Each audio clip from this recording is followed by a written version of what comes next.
ఓం శ్రీ మహాగణాధిపతయే నమః. ఆదిపూజ్య మహాగణాధిపతి అనుకుంటాం. మనకు సంవత్సర వర్షాకాలం ప్రారంభం కాగానే గణపతి స్వామివారి గుర్తొస్తుంటారు. భారతదేశం అంతనూ కూడా ఆధ్యాత్మికతమైనటువంటి కార్యక్రమాల్లో నిమగ్నమవుతూ ఉంటే భాగ్యనగరం అంతనూ కూడా మరో కోణంలో చూస్తూ ఉంటాం. భాగ్యనగరం అనగానే సిరులు కురిపించేటువంటి బాలాపూర్ అనగానే బొడ్రాయి దగ్గర ఉండబడినటువంటి మహాగణనాథుడి యొక్క మండపం అందరికీ గుర్తొస్తూ ఉంటుంది.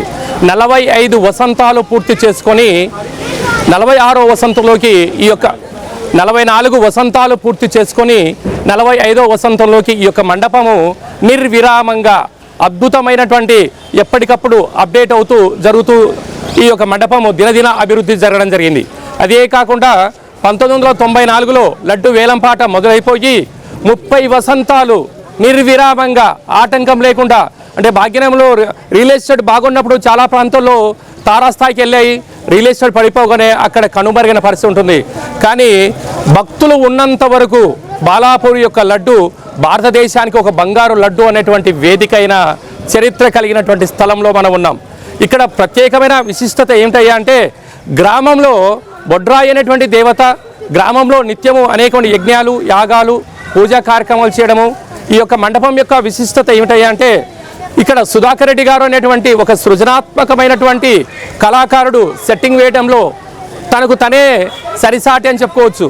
గత సంవత్సరంలో ఇంద్రకిలాద్రిదేవి అమ్మవారి యొక్క నమూనాను ఏర్పాటు చేయడము, అంతకు ముందుగా అనేక శివాలయాలు అనేక మండపాలను ఏర్పాట్లు చేస్తూ అందరినీ ఆశ్చర్యపరుస్తూ భక్తి తత్వంలోకి రాగానే నిజమైనటువంటి రాతితో శిల్పంతో తయారైన దేవాలయాన్ని నిర్మించారా ఈ ఉత్సవ సమితి సభ్యులు అన్నట్టుగా ఉంటుంది. ఈ సంవత్సరము 500 సంవత్సరాల తర్వాత అయోధ్యలో రామ్లల్లా విగ్రహ ప్రతిష్ఠ అయినటువంటి విషయము మన అందరికీ తెలిసినటువంటిదే. మన భారతదేశం యొక్క కీర్తి ఖ్యాతి ఇంతింతై ఒటుడింతై అన్నట్లుగా ఎక్కడ చూసినా రామ రామ రామ అనేటువంటి పరిస్థితి ఉంటుంది.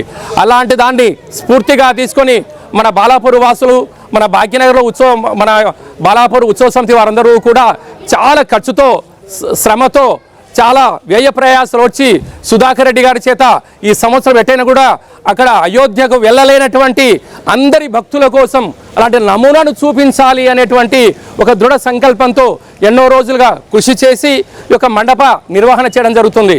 కనుక 90% ఇక్కడ మనం గమనించవచ్చు. 90% పనులు ఇక్కడ కంప్లీట్ అయినటువంటి సందర్భాలు ఉన్నాయి.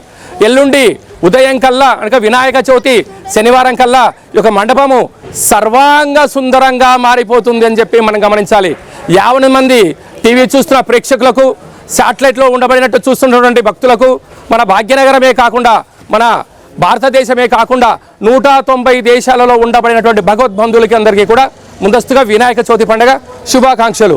అయోధ్య వెళ్ళలేనటువంటి వారందరికీ కూడా మన భాగ్యనగరంలో ఉండబడినటువంటి బాలాపూర్ మండపాన్ని ఎవరైతే దర్శిస్తారో వారందరికీ సంపూర్ణమైనటువంటి అయోధ్య రామ్లల్లా విగ్రహాన్ని దర్శించుకునే అనుభూతి కలుగుతుందని చెప్పడంలో ఏమాత్రం సందేహం లేదు.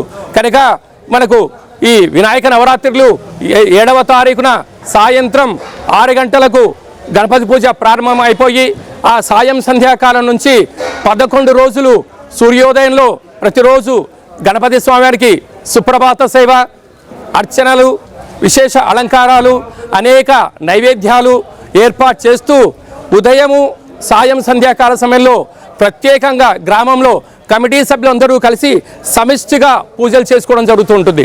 అయినా తదనంతరము రాత్రి విశేష మంగళహారతి ఉంటుంది గణపతి స్వామివారికి. అంటే మనకు బెంగళూరు, ముంబై ప్రాంతాలలో గణపతి దేవాలయాల్లో అనేక దేవాలయాల్లో ఎలాంటి హారతి మంగళ నీరాజనాలు ఉంటాయో బాలాపూర్ మండపంలో హారతి అనేటువంటి చాలా ప్రత్యేకంగా ఉంటుంది.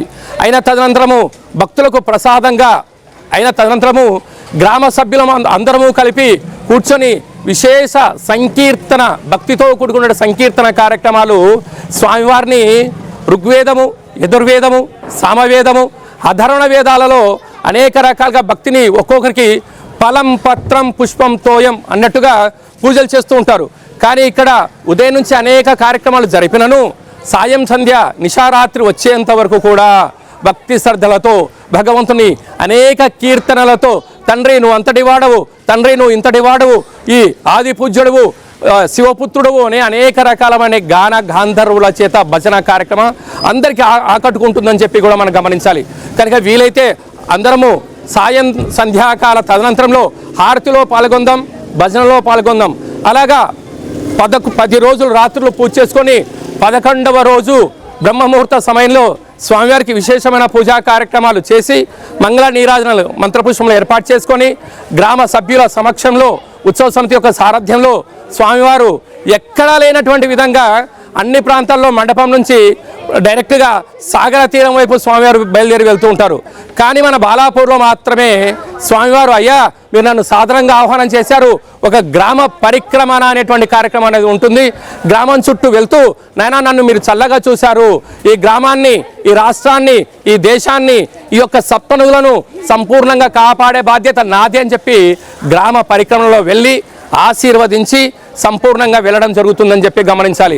కానీ ఎక్కడా లేనటువంటి విధంగా కని విని ఎరుగని రీతిలో ఇక్కడ పూజా కార్యక్రమాలు జరుగుతాయి. అదే కాకుండా భాగ్యనగరం అంతా ఒకవైపు ఉంటే బాలాపూర్ అనేటువంటిది లడ్డు అనేది ఒకవైపు ఉంటుంది. 1994లో మొదలైనటువంటి ఆ లడ్డు విజయ పరంపర్య సామాన్య భక్తులు కొన్నారు, వ్యవసాయవేత్తలు కొన్నారు, రాజకీయవేత్తలు కొన్నారు. అనేక మంది ఆ లడ్డు వేలంపాటులో పాల్గొని అదృష్టాన్ని పరీక్షించుకునే వాళ్ళు చాలామంది ఉన్నారు. అంటే చిన్న స్థాయి నుంచి తారాస్థాయి వరకు, నేషనల్ స్థాయి వరకు వెళ్ళినటువంటి చాలామంది ఉన్నారు.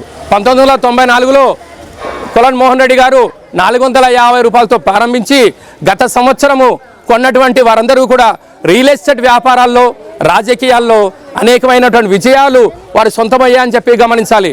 గత కొద్ది కాలంలో మన తీగల కృష్ణారెడ్డి గారిని ఒక రాజకీయ ధురంధరుడు కాలం కలిసిరాని కార్యక్రమం చేత ఓడిపోయిన సందర్భాలలో స్వామివారికి ఆశీస్సులు పొందిన తర్వాత తిరిగి రాజ్యాధికారాన్ని సంపాదించారు అనేటువంటిది కూడా మనం గుర్తు పెట్టుకోగలగాలి. రాబోయే కాలంలో రియల్ ఎస్టేట్ వ్యాపారాలు సంపూర్ణ అనేక మంది రాజకీయ ధురంధరులు వచ్చి స్వామివారి యొక్క ప్రసాదం కోసం బారులు తిరుగుతూ ఉంటారు. కనుక ఈ సంవత్సరము ఆ భక్తుడు ఎవరా అని చెప్పి అనేక మంది ఎదురు చూస్తూ ఉన్నారు. మన తెలుగు ఉభయ 2 రాష్ట్రాల్లో ఉండబడినటువంటి 12 కోట్ల మంది ఆ అదృష్టవంతుడి కోసం చూడడం జరుగుతుంది. కనుక మనం కూడా చూద్దాం, మనమందరము కూడా గణపతి స్వామిని స్మరిద్దాం, ధ్యానిద్దాం, దర్శిద్దాం. అయోధ్య రామ్లల్లా అనేటువంటి స్వామివారిని స్మరిద్దాం. స్వామివారి యొక్క చేతిలో లడ్డును దర్శించుకుందాం. తదనంతరం ప్రసాదం స్వీకరిద్దాం. సర్వే జనా సుఖినో భవంతు, లోకా సమస్త సుఖినో భవంతు.